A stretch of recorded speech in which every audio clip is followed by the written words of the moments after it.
Telugu Desam party, Janasena party, Bharatiya Janata party కూటమిగా ఏర్పడిన తర్వాత పవన్ కళ్యాణ్ గారు ఏదైతే నమ్మకంతో ఈ పొత్తులో వెళ్తే తప్పనిసరిగా జగన్మోహన్ రెడ్డి అనే ఒక విధ్వంసకర ముఖ్యమంత్రిని, అలాగే వాళ్ళ తాలూకు పార్టీని, వాళ్ళ అధికారాన్ని, మదాన్ని దించొచ్చు అని చెప్పి ఏదైతే విశ్వాసంతో ఆయన నమ్మారో, ప్రజలు అంతకన్నా ఎక్కువ విశ్వాసంతో ఈరోజు అద్భుతమైన మ్యాండేట్ ఇచ్చి కూటమి ప్రభుత్వం ఏర్పడేటట్టుగా ప్రజలు ఆశీర్వదించారు. ముందుగా ఆంధ్రప్రదేశ్ రాష్ట్ర ప్రజలందరికీ కూడా పేరు పేరున ధన్యవాదాలు తెలియజేసుకుంటూ, ముఖ్యంగా మన బొబ్బిలి నియోజకవర్గం, మన ప్రీతం నాయకులు కూటమి అభ్యర్థి శ్రీ బేబీనాయుడు గారి అఖండమైన మెజారిటీతో ప్రజలందరూ కూడా ఎంతో విశ్వాసంతో, ఆయన మీద ఉన్న వ్యక్తిగత అభిమానంతో, అలాగే జనసేన పార్టీ, భారతీయ జనతా పార్టీ కృషితో ఇంత అద్భుతమైన మెజారిటీ ఇచ్చారు.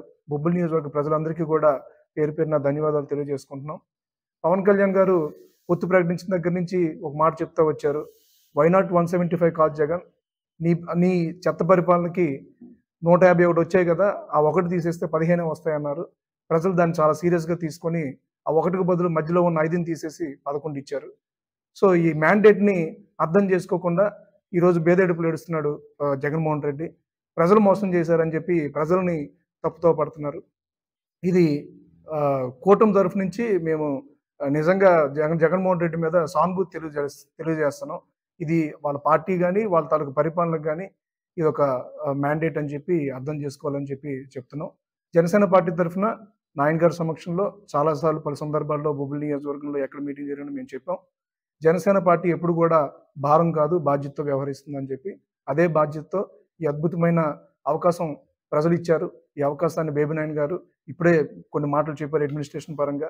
ఇదే స్ఫూర్తితో, ఇదే ఆదర్శవంతమైన పరిపాలనని బొబ్బిలి నియోజకవర్గానికి అందిస్తారని, మన బొబ్బిలి నియోజకవర్గానికి పరిమితం కాకుండా చుట్టుపక్కల నియోజకవర్గాలు మన మీద ఆధారపడి ఉన్నాయి కాబట్టి, మన ప్రాంత అభివృద్ధి కోసం బేబీనాయుడు గారు వేసే ప్రతి అడుగులో కూడా మా తాలూకా సహాయ సహకారాలు, ఆయన అడుగులో మేము కూడా భాగస్వామ్యం అవుతామని చెప్పి తెలియజేసుకుంటూ, నాకు ఈ అవకాశాన్ని ఇచ్చినటువంటి పెద్దలందరికీ నమస్కారం.